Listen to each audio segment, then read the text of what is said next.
The bolt cutter bit through the last link, and the cage door swung loose into the dark. 8 shapes did not move. They had learned that an open door was not the same as a way out. "Go," the man said, "before they wake." By nightfall, the whole clan would stand at his fence. His name was Hale. He had bought the farm at the bottom of the valley because it was cheap, and it was cheap because nothing on it worked. Broken fences, sagging roof, dead fields. He had walked the land once, slow, counting the things he would have to fix, and the list had not frightened him. He had done harder things. The barn leaned sideways like a tired man. The well rope had gone stiff and green. Out past the last fence post, the dry brush ran on to a low ridge, and the ridge stood over the house the way high ground always stands over low. He did not look at it much. Some things watch you back, and a man learns not to give them the chance. He had buried a wife 2 winters back. That was the harder thing. The land did not know it, and he liked the land for that. The land asked nothing of him and offered nothing back, and for a long time that had been enough. He rose before the sun each morning and worked until his hands ached. He could mend a fence, he could patch a roof, he could turn dead soil and coax something out of it if it came to that. The work did not care who he was or what he had lost. It only asked to be done, and he did it. In the evenings, he sat on the porch step and held a small flat stone in his palm. River stone, grey, worn smooth, the kind of weight a stone has after it has been underwater a long time. She had carried it in her coat. He did not know why. He had stopped asking the questions that had no answers, but he kept the stone and he turned it over with his thumb until the light went. Some nights he talked to her. Not out loud. He had stopped expecting an answer, and the not expecting had become its own kind of company. The raiders came through the low country every few weeks. He heard them before he saw them. The slow rhythm of hooves on dry earth, the creak of a cart riding heavy. He did not go to the road. A man who keeps to his fence keeps his fence. But that evening, the cart had stopped near his gate, and he had heard a sound from inside it that was not an animal. He stood very still and listened. It came again, low and tired and human in the way that grief is human, even when the throat that makes it is not. He should have gone back to the house. He knew the cost of stepping into other people's trouble, and he had paid it before. He stood at the fence for a long time and said nothing. Then he went to the barn for the bolt cutter. He did not think of it as mercy. He did not think of it as anything yet. It was the kind of thing a man does when his hands have gone on ahead of his reasons. The cart was unguarded. The lock was cheap. The cage was full of eyes, 8 of them, tall, even folded down in the dark. They watched him work the cutter without a word, the way you watch weather you cannot stop. The last link gave. The door swung, and the night, which had asked nothing of him for 2 winters, opened its mouth. The 8 didn't run. That was the first thing he understood. A door had opened into the dark, and not one of them had bolted through it, and a man learns to read a thing like that. They were too weak to run, or too used to traps to believe in doors. Maybe both. He stepped back from the cart and let the cutter hang low at his side, down where a hand could see it was not raised. "I am not with them," he said. He tipped his head toward the road, where the raiders' fire still showed small and orange against the hill. "And I am not here to take you somewhere worse." For a long time, nobody answered. The night held its breath, the way a room does, when everyone in it is deciding whether to be afraid. Then one of them came down out of the cart. Tall, even folded under the low roof of it, taller still when her feet found the dirt. She set her weight down slow, the way a person tests ice, and she did not take her eyes off him while she did it. "Why?" she said. One word, flat, more weather than question. "Heard you," he said. "Could not go back in the house, knowing what I heard." She looked at the cutter. She looked at the far fire. She looked at him, longer than was comfortable, reading him the way he had read the 8 of them. "Men do not cut us loose," she said. "They put us in carts. They sell what is in them." "I am not selling anything," he said. "I do not want trouble.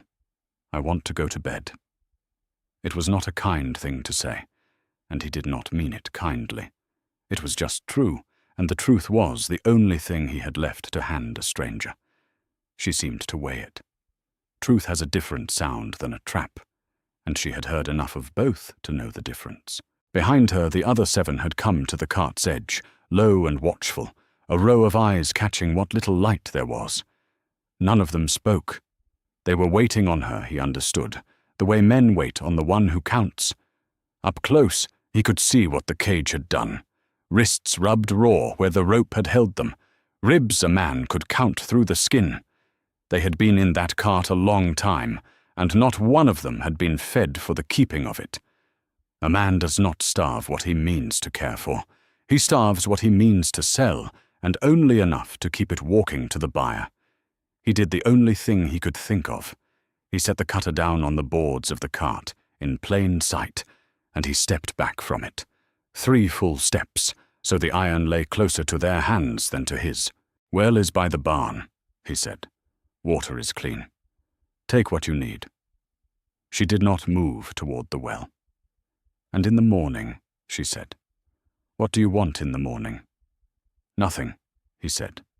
"In the morning I have a fence to mend." Then he turned his back on 8 strangers in the dark, which was either trust or foolishness, and he was too tired to tell the 2 apart. He walked toward the house. He did not look to see if they followed. He did not look to see if they ran. What he felt, climbing the porch step, was not safety. It was not even calm. It was the smaller thing that lives under those. The feeling of a man who had stopped waiting for the floor to fall and found it still holding under his boots.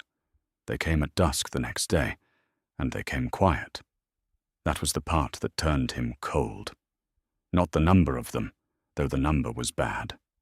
It was the quiet. A loud enemy wants a thing you can still hand over. A quiet one has already done its deciding. He had been mending the south fence when the small sounds of the valley went out, all at once, the way a room hushes when a door opens behind you. He straightened, the whole day's ache in his back, and looked to the ridge, and the ridge was not empty anymore. They lined it the way fence posts line a field. 40, maybe more. He did not count past the first row, riders and walkers both, and every one of them looking down at his small house with its sagging roof and its one thin column of smoke. He set the hammer down in the dirt. He did not pick up anything else. The 8 had come out of the barn behind him. He heard them before he saw them, the soft press of feet on hard ground. They did not run up to the ridge, and they did not run from it. They stopped in a row between his house and the high ground, which put them between him and their own. The tall one stepped up beside him. "They are yours," he said. "If they want you, go." "They do not want us," she said. "They counted us dead. They came for the men who took us." She looked at him. "And for the man who has us now." A single rider came down off the ridge. Slow, hands open on the reins, which is a thing a careful enemy does so that it is seen being done. He stopped a stone's throw out. He looked at the house. He looked at the 8. He looked at Hale standing in his own dirt with no iron in his hands, and something worked behind his face. "You opened the cart," the rider said. "I did," said Hale. "Why?" It was the same word she had used the night before. He gave the same answer, because it was still the only true one he had. "Heard them in there. Could not leave it." Nobody moved. Not one rider on the ridge shifted in the saddle. The 8 held their line. The smoke went up thin and straight, because even the wind had decided to wait and see. Then the tall one spoke, not to Hale, and not in his tongue at first, and then in it, for him to hear.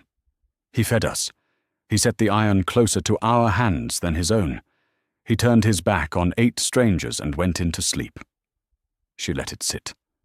The men who caged us did none of those things. Judge him by what he did, not by what his kind has done. The rider was quiet for a long time. What crossed his face then was not warmth, and it was not trust. It was the smaller, harder thing under both. The recognition that this was different ground than he had ridden down expecting to find. "We camp the field tonight," the rider said. "We take nothing of yours. In the morning we talk." "In the morning," Hale said. "I have a fence to mend. You can talk while I work." The rider did not smile. He came close to it and let it go. He turned his horse. It was not peace. It was not even a promise of peace. It was only the absence of the thing he had braced for, and after 2 winters of bracing for everything, the absence sat on him almost like a hand laid flat on the shoulder. The talk in the morning did not take long, because Hale did most of it with his hands. He went out to the south fence at first light, the way he had said he would, and he worked. The ridge watched him. The field below it had filled overnight with the low shapes of the clan's camp, smoke and hide, and the stamp of horses. But no one came down, and no one drew anything, and after an hour a man stops listening for it.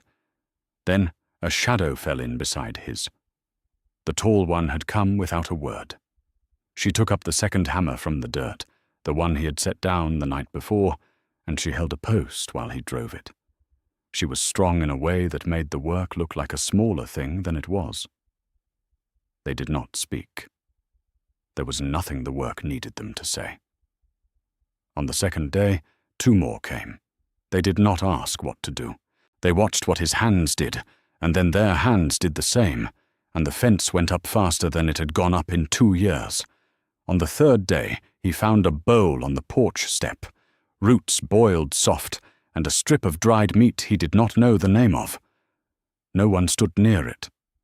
No one waited to see him find it. He ate it on the step with the grey stone in his other hand, and it was the first food in a long while that he hadn't cooked for himself, and that was a stranger feeling than he had thought it would be. That evening he carried the empty bowl down to the edge of the field and set it on a flat rock where it would be found, and he did not stay to be thanked. It was a small thing. Most of what passed between them in those days was small. A man who has lost the big things learns to count the small ones. The way he counts coins he did not know were still in the lining of an old coat. On the 4th day, the smallest of the 8 slipped on the wet well stones and opened her palm on the iron rim. She did not cry out. She held the hand against her chest and went very still, the way the whole of them went still when something hurt, as if pain were a thing you could hide by refusing to move around it. Hale crossed the yard. He did not ask. He took the hand, turned it up to the light, and looked. The cut was clean but deep.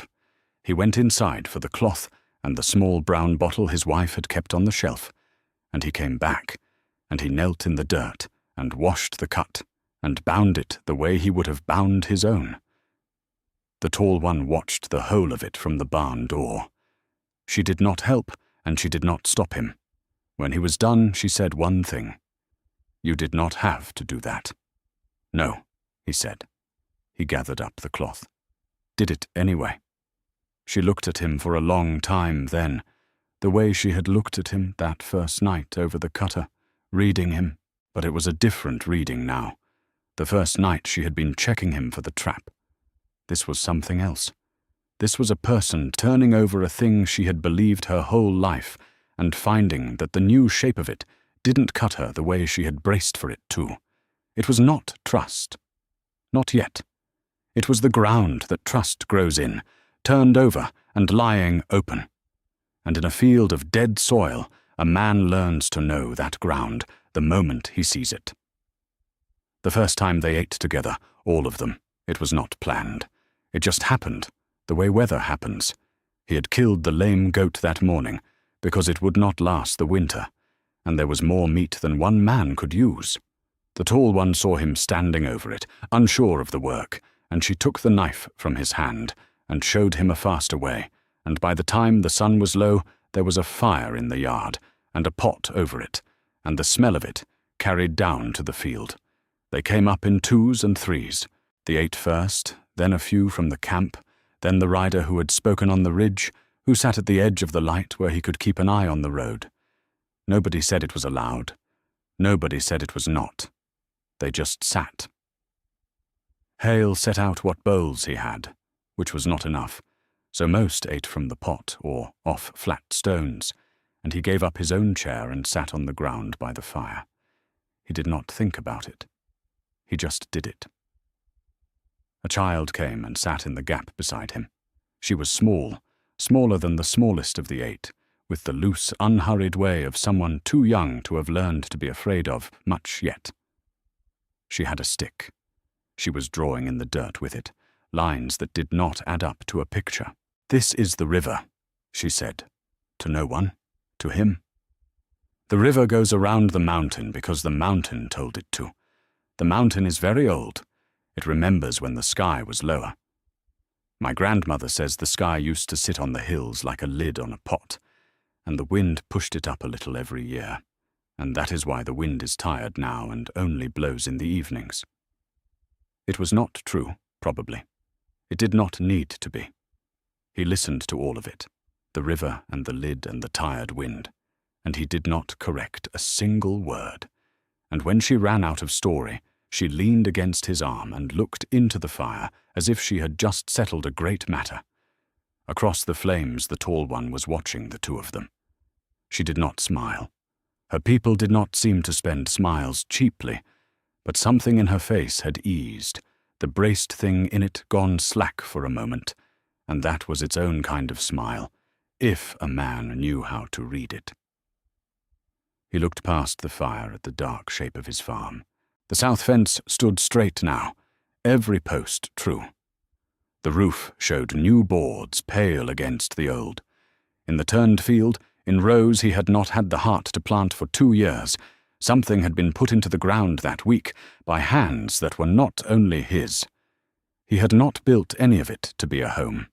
He had built it because his hands needed something to hold.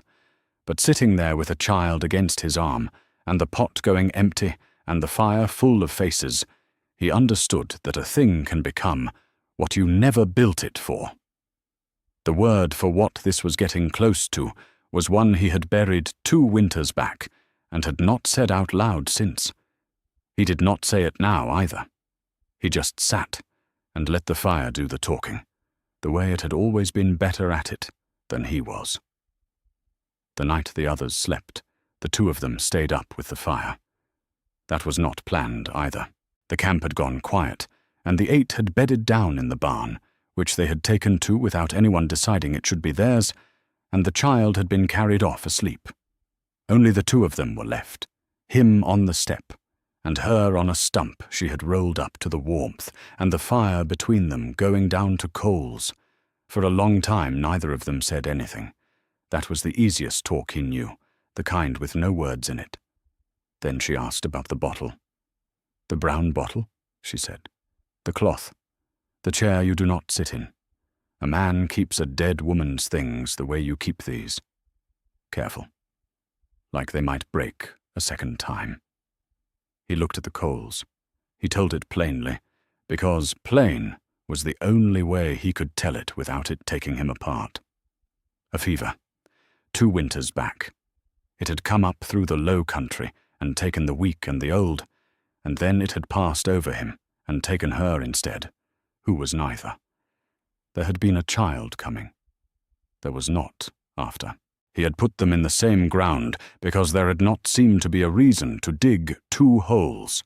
He had not said most of that out loud to anyone, and saying it now did not heal it, but it set it down for a moment, the way you set down a thing you have carried so long you forgot it had a weight.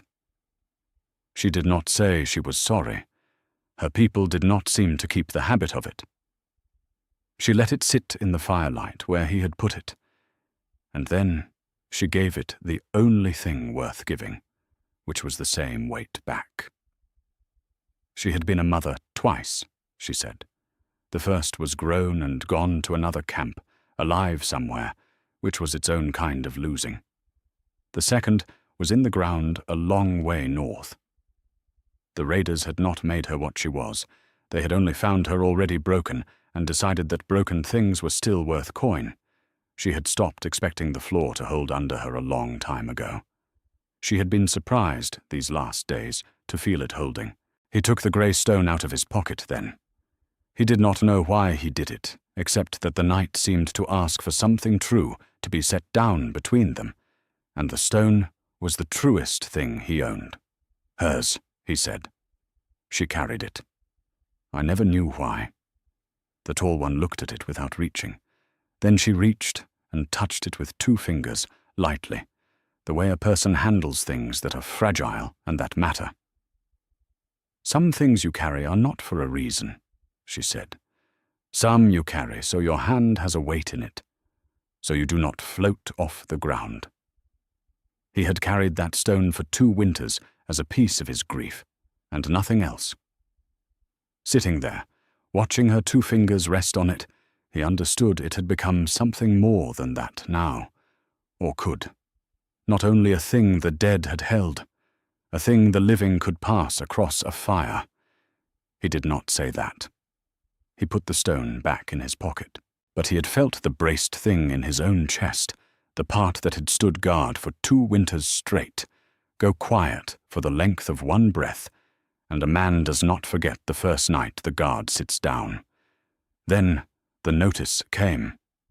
It came on a Tuesday, in the hand of a thin man on a tired horse who did not want to be there. He wore the grey coat of the county, and he held the paper out at arm's length, the way a man holds a thing he would rather not be holding. Hale read it twice. The words were plain enough under the official dressing. A complaint had been filed. Persons of the Orc kind were reported camped and labouring on the Hale land, in number, and questions had been raised. Whose questions, the paper did not say. About what, it did not quite say either, but a man could read the shape of it well enough. About whether a farm at the bottom of the valley had any business filling up with the wrong sort of neighbour. I only carry them, the thin man said, before Hale could speak. I do not write them. You understand. There has been talk in town. There is always talk in town, Hale said. This kind has a name behind it. The clerk looked past him to the field, where the camp went on with its evening, the way it had every evening, and he lowered his voice, though no one stood near. A man named Corwin has been asking at the registry about this deed, about who holds it, and whether they hold it clean. He folded his empty hands. I would not want to be standing where you stand when Corwin decides he has found an answer he likes. The tall one had come up to the porch by then. She did not speak. She read the clerk, and she read the paper in Hale's hand, and the old braced stillness came back into her like a coat she had taken off too soon and was now putting on again. It is only a paper, Hale said. To her. Not to the clerk. It is always only a paper, she said, until it is men. He knew the deed was clean. He had bought the farm with the last of what the army owed him, and a sum his wife had kept in a tin, and the paper that said so was in the box under the bed. Clean did not always matter. A clean deed in a poor man's hand was only ever as clean as the men who chose to read it. He had known that before the Orcs ever came up the road, and it had not changed his mind about the cart, and it did not change it now. He folded the notice once and put it inside his shirt. He did not raise his voice. He did not hand the clerk a promise or a threat, because a man who keeps his fence does not waste either one on the messenger. You have carried it, he said. It is carried.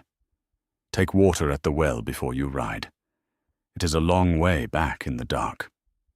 The thin man looked at him a moment, surprised at the offer or at the calm under it, and then he went to the well and drank, and the 8 watched him do it and did not stop him, and that too was a kind of answer he would carry back, whether he meant to or not. He mounted up. At the edge of the yard he stopped. They say you cut 8 loose from a raider's cart, he said. Is it true?" "It is true." The clerk nodded slowly, the way a man nods when a thing he half believed settles down into the believed half. "Then you ought to know," he said. "Corwin owned that cart." He rode off into the dusk. For a long time, Hale stood with the notice against his chest and watched the dust go down on the road. And the road, which had brought him 8 strangers and a clan, and the first quiet of 2 winters, was not finished bringing things up the valley yet. Corwin came on a Thursday, and he did not come alone. He came with 6 riders and a paper of his own, and he came in the full middle of the day, which a man does when he wants to be seen doing it. He sat his horse at the gate and did not get down. He was not a big man.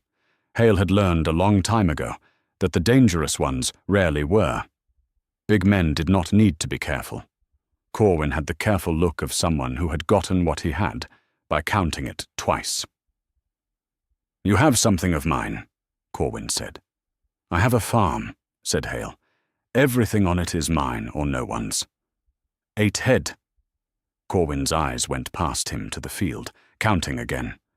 "Bought and paid for, lawful, hauled in my cart. You opened my cart. In this county that is theft, and a man can lose a deed to settle a theft. I have asked after it. I have the asking in writing." He held up the paper. He did not offer it. The paper was not for reading. It was for showing, the way the 6 riders were not for fighting yet, only for showing. "They are not head," Hale said. "They are not yours. A cart does not make a man property because you nailed a lock on it. The county does not care what you think a man is." Corwin smiled, and none of it reached the rest of his face. "The county cares whose name is on the paper. Mine is on 2 now. The cart and the complaint. Hand them back, pay the cart's worth, and I ride off content. Keep them, and I come back with the law at my shoulder and take the land instead. Either way, I leave this valley with more than I rode into it with. That is how it has always gone for me." He said it the way a man reads weather. Settled. A thing already done. Then the tall one moved. She came down off the porch and crossed the yard and stopped at Hale's right shoulder, close, where the 6 could see the size of her. She did not draw anything. She did not have to. Behind her, the 8 came out of the barn, and the field both, and they did not run, and they did not shout. They only came and took their places. 1 to Hale's left, 2 more behind him. The rest spread along the fence line, quiet until the yard that had held 1 tired man held a wall of them instead. Nobody spoke. Not one of them shifted his weight. The only sound was the horses, gone uneasy under riders who had come, expecting 1 man, and found a yard that looked back. Corwin studied the wall of them for a long time. He was counting. Hale could see him do it, the small movement behind the eyes, weighing 6 against the yard, and the sum not coming out the way he had ridden in sure it would. He gathered his reins. He was too careful a man to spend riders on a count he was not certain of. Not today. "Land like this," he said, easy to no one, and to all of them, has a way of changing hands. Bad title, bad neighbors, a dry season, and a careless fire. He turned the horse. "We will be back. Count on the law next time, and count on more than 6. They rode out the way they had come in, slow, so it would not look like leaving. The tall one watched the dust until it was gone off the road. Then she said the thing Hale was already thinking. "He did not come to take them today," she said. "He came to see how many we are. Now he knows. And now he will bring enough." Corwin came back with the law, the way he had said he would. He came at first light 3 days later, and this time the count was different. Beside him rode a man with the county star on his coat and a writ in a leather case, and behind the 2 of them rode more than 6. Hale counted to 20 and stopped, the way he had stopped at the ridge the first night. Past a certain number the number quits meaning anything but trouble. They drew up along the road below the fence in a long line, and the dust they raised hung over them and would not settle, and the morning light came up gold over the ridge and poured down into the valley the way it always did, indifferent to every part of it. Hale walked out to the fence and stood at his gate. He had no weapon. He had decided that the first night, and he did not change it now. A man who picks up iron has already told the other man what kind of day it is going to be. He wanted it to stay a different kind of day as long as it could. He was not alone at the fence for long. The tall one came and stood at his right. The smallest of the 8 came and stood at his left. The cut hand healed now to a pale seam. The other 6 spread along the fence, one to a post, the way fence posts stand, driven into the ground and not going anywhere. Then the ground began to sound. He felt it before he heard it, up through his boots. The clan was coming down off the ridge, not riding, walking, all of them, the whole camp, the old and the young, and the rider who had spoken that first dusk, coming down the slope in a long, unhurried line until they filled in behind the fence, behind Hale, behind the 8, a wall standing at the back of a wall. The child was somewhere among them. He did not look for her. He did not want Corwin to see him look at anything he was afraid to lose. Nobody spoke. Not one horse moved on the road. Not one figure shifted behind the fence. The gold light filled the whole valley and found nothing in it that moved except the dust, still hanging, refusing to come down. A bird crossed the field and didn't call. The horses on the road tossed against the bits and were held. Even the thin smoke from the house had gone to nothing, as if the farm itself had stopped breathing to listen. The lawman looked at the line behind the fence. He looked at the writ in his hands. He had ridden out to serve a paper on one man over 8 head, and he had found a valley standing up on its feet, and the arithmetic of his morning had changed under him. Corwin saw it too. Hale watched him see it. He sat his horse very still, and behind the careful eyes the counting began. Not loud. Corwin did nothing loud, but Hale had spent a season watching men weigh a thing before they did it, and he knew the look of a sum being worked. Corwin was counting the guns at his back against the wall at the fence. He was counting what a writ was worth against what it would cost to serve it. He was counting, and the count was taking longer than he had ridden in planning for it to take, and that was the first good sign Hale had seen all morning. The tall one spoke, low, so only he could hear it. "He is deciding," she said. "I know." "Whatever he decides," she said. "We do not move first." "No," Hale said. "We do not move at all." And the whole valley held, gold and silent and full of held breath, and waited on one careful man to finish the hardest arithmetic of his life. The arithmetic took a long time, and then it was done. Hale knew the moment it finished. He had watched men reach the end of a sum before. There is a stillness that comes after, the stillness of a man who hauls his answer, and is only deciding whether he can live with it. Corwin didn't like his answer. He had ridden in, counting 8 head and 1 tired widower. He had counted again at the gate the week before, and made it 1 man and a wall, and decided a wall could be gone around with paper. Now the paper sat useless in the lawman's hands, and the wall had grown a second wall behind it, and the sum he had come to collect had turned into a sum he would have to pay. The lawman settled it first, in his own way. He looked at the writ. He looked at the valley standing on its feet. Then he turned his horse a quarter, sideways to the fence, which is what a man does when he has decided not to ride at a thing. "This is more than a writ," the lawman said. He said it to Corwin, not to Hale. "You brought me out for 8 head and did not say a word about the rest. I do not serve this today. Take it to the county seat if you have the stomach for it. I am going home." He rode. He did not look back, and the men he had sworn in peeled off after him in twos, glad of the excuse, until the long line on the road was not a line anymore. It was only Corwin and the few that were truly his. Corwin sat a moment longer. Hale watched the thing move across his face. It was not fear. A man like Corwin did not keep enough soft in him to be afraid. It was the other thing, smaller and more useful. The recognition that this was a different kind of ground than he had ridden down expecting to find, and that ground a man does not understand, is ground he does not fight on. He looked at Hale a long moment, one careful man to another. 8 head, he said. All this. Over 8 head. They were never head, Hale said. That was the whole of your mistake. You counted them. We did not. Corwin had no answer for that. He had built his life on the count, and ridden into the one place the count did not work, and there was nothing in his ledgers for it. He pulled his reins. He did not threaten the land again. He did not promise to come back. The threats had gone out of him. Not because he had turned kind, but because a threat is a thing a man spends when he thinks it will buy him something, and he had just watched his buy nothing in front of 20 witnesses.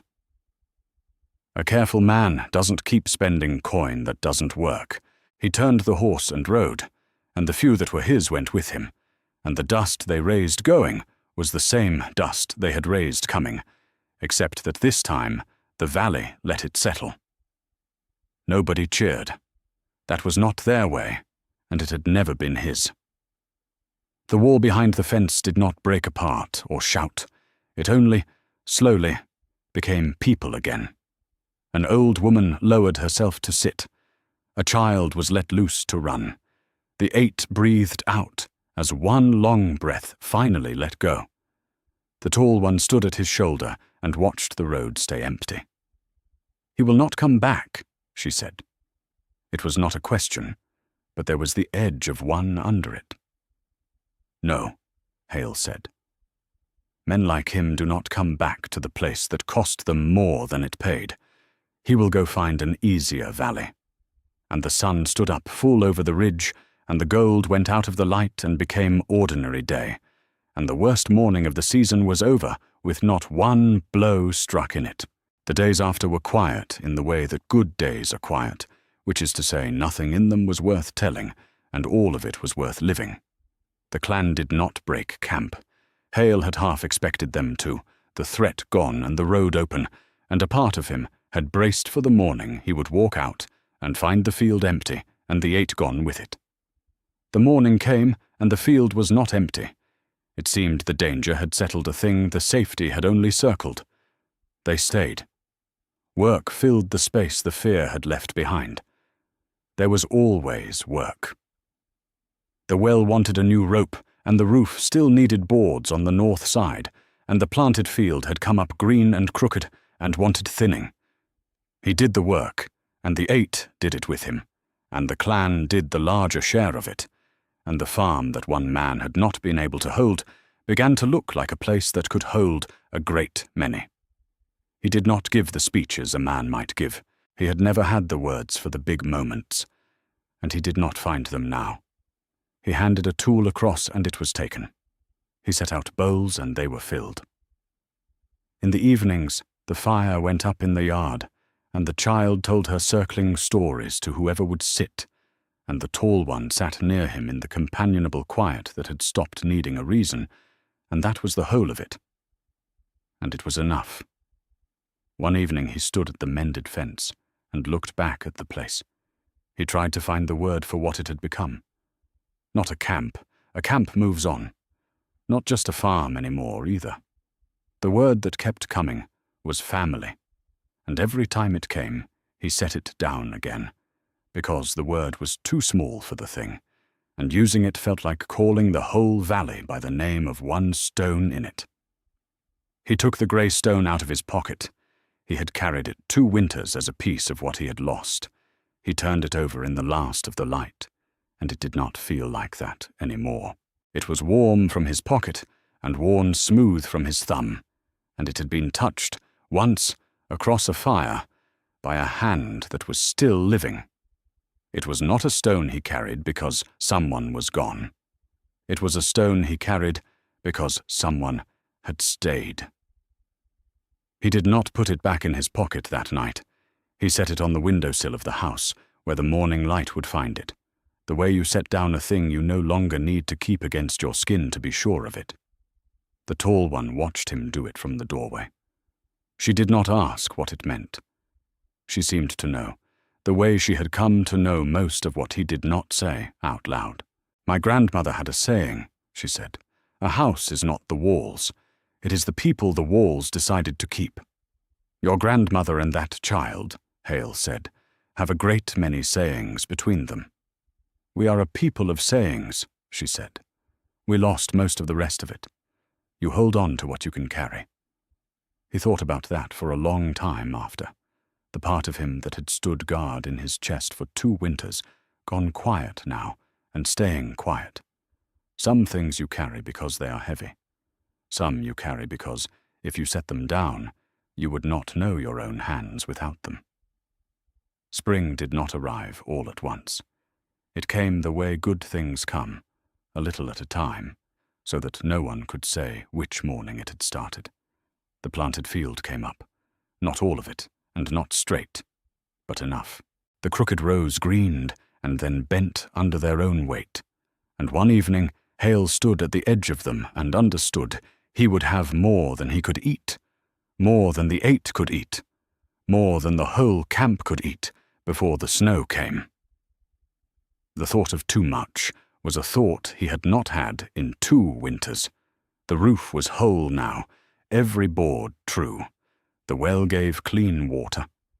The barn that had leaned like a tired man stood straight, because a great many hands had pushed it up and held it there while it learned to stand on its own again. He did not call it his farm any more, not even in his head. He did not have a better word for it, only the sense that the old word had stopped fitting. He let it go unnamed. Some things do not need a name to be known. The child grew taller over the season, and her stories grew longer, and no one corrected a single one of them. The tall one's grown child, the one gone to another camp, sent word in the spring that she was well, and the tall one read the word by the fire and said nothing for a long time, and then she put it away in her coat. Next to wherever it was, she kept the things that mattered. In the evenings they ate together, all of them, the way they had that first night, and every night since. It was not quite a family. The word was still too small for it. It was the thing a family is made of, gathered from the pieces that were lying around, by people who had stopped waiting to be given one, and had built it instead, out of what they had. On a clear night near the end of spring, Hale stood at the mended fence and looked out past it, the way he had taught himself not to look in the bad years. Far off, where the road came down out of the hills into the valley, a light was moving. A single lantern, small with the distance, swaying with the gait of a horse or a slow cart. It was too far to know what it was. A traveler, a trader, someone lost or someone running. He watched it come on, that one small light in all that dark, and he felt the old needle at the back of the neck, the one that warns you when the world is not finished with you yet. Behind him, the fire was warm, and the voices were low, and the grey stone sat on the window-sill, catching the last of the light. Whatever was on the road, it was not here yet, and whatever it wanted, it would come down to find a valley that no longer belonged to one tired man alone. He watched the light a while longer. Then he went into the fire, and he left the door open behind him, because the world beyond the fence had not finished moving, and a man learns to leave a door open for whatever is still coming. Did you enjoy the story? Subscribe to the channel to watch more stories like this one. Leave a like. It helps the channel a lot. And drop a comment down below. I always read them and use your feedback to make our content better. Thanks so much. Channel name.